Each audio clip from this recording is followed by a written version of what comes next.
What's up, guys? Welcome back to another video. Today I'm going to be ranking every single season of the 2020s. Now I'm going to get right into it. My top 5 is going to be probably different than your top 5, so comment down if you disagree, if you agree, let me know why. And I'm going to get right into it. I think that number 5 is the 2025 season, the latest one. Now sadly, this season could have been great, and maybe I'll feel different about it in the future or something, but for now, I have it pretty low. The playoffs left a sour taste in my mouth. The injuries to Tatum, to Halliburton kind of took it down for me. I'm not the biggest Thunder guy. I think that they were very deserving of the ring, but I'm not the biggest Shea guy either. So, like, the MVP, the ring, doesn't mean much to me. They're pretty new on the scene. Maybe I'll grow more fonder of them as time goes on. We'll see.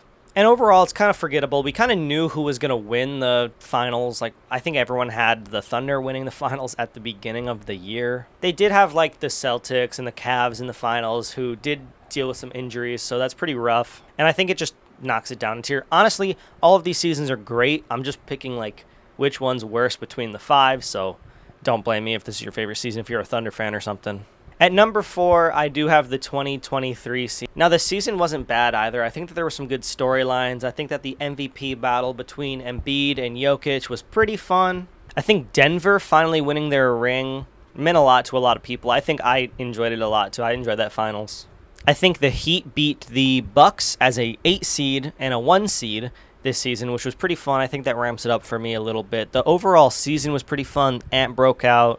I think Ja Morant was getting better. I might be wrong about that, but some teams blew it up. My favorite team sucked during the past, from 2020 to 2024, my team sucked. My Pistons, you can see behind me, so I wasn't, like, a big fan of my team, and I was watching a bunch of other teams, and a lot of them were injured, so knocks it down a little bit. I don't blame you if you have it higher or anything, but at number 3, I do have 2022. I'm a big Steph guy. I think everyone should be a big Steph guy. He's one of the best players ever, and I think that the Warriors winning the championship meant a lot to a lot of people. I think a lot of people kind of dismissed them. I don't think anyone really thought that Curry could win another ring. I think that Embiid breaking out and finally winning MVP, he really deserved it. I'm a fan of Embiid. You've probably seen that video on my channel, hopefully, if you're not. I think Embiid deserved the MVP. I think it was amazing that he won it. It was a very touching moment. His story is very sad. I have a whole video on that on my channel. You'll check it out. Ja kind of broke out. The Thunder showed us who they could be. Shea kind of broke out, so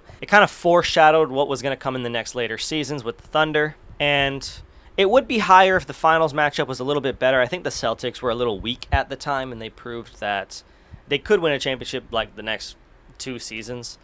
And they just needed a few more pieces. So if they had a better team, I think it would be a more like fought season, but overall, it was pretty good. On to the top 2. I think that these are interchangeable for me, but I do have 2021 just a little bit lower at number 2. I think this season was really, really fun. I just went back like a month ago and watched every Kenny for Real, every Kenny Beecham video, King of the Fourth Quarter, on this final series, Bucks versus Suns. And it was amazing. I mean, I'm going to play that block and the alley-oop that Giannis had. He was amazing. Giannis was like one of the best players I had ever seen on an NBA court in that final series. The only reason it wasn't higher for me, I'm talking a lot about the playoffs in this. I am taking into account the regular season, but the playoffs is what everyone kind of remembers at the end of a season. Kevin Durant, Brooklyn Nets, they were kind of injured, and I think that Brooklyn would have advanced if Kevin Durant's shoe size was like 2 sizes smaller. I think everyone... I'm going to pop up a picture of that right now. I mean, you know, it's a crazy circumstance to have. A big reason I think that I have this season so high is because I think it was the first play-in year. I think that there were some really exciting teams, and I think that the 2 small market teams that made it to the finals and the Bucks winning meant a lot to a lot of people, like small market fans. But overall, it doesn't beat out who I have next, or the season I have next, I should say. At number 1, I have the 2020 season, the most unusual season of all time. It was crazy. I mean, before COVID, I don't know if I'm allowed to say that on here. I probably can nowadays. Before COVID, the season was getting pretty crazy. I think Dame was playing amazing. Dame was playing amazing in the bubble as well.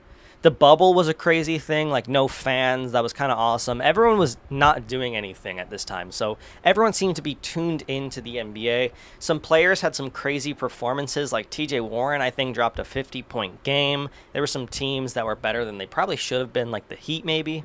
Overall, I think that the Lakers winning the championship was pretty awesome. Say what you want about LeBron, whatever, AD. But them getting another ring, AD getting his first ring, Dwight Howard getting a ring, all these, it's kind of like a time capsule. And especially after Kobe's sad passing, the Lakers winning a championship was amazing. It was very emotional. It was very tense. And I think it just adds to the overall kind of like mystique of the season. It was very, very unusual. I don't think we'll ever get another one like it, probably ever. So having like in a bubble, you cannot leave the arena. You guys can only train. You guys can only play basketball was kind of crazy. You got to see how good some players could be if there was no external pressure, no fans, no depth perception issues. And overall, I think that it was the most nostalgic year for me, at least. Let me know if you agree with me in the comments. It's a bit of a different video. Also, this is the first time I'm filming myself, so if it sucks, don't let me know. And if you don't like how I look, don't let me know as well. I'll be really sad. I'm thinking I might do this more often, kind of talk to the camera. Let me know if you like it. It's kind of like a filler video. It's just a fun little video before I get into my next player study or coach study, whatever comes next. So I hope you enjoyed. Peace.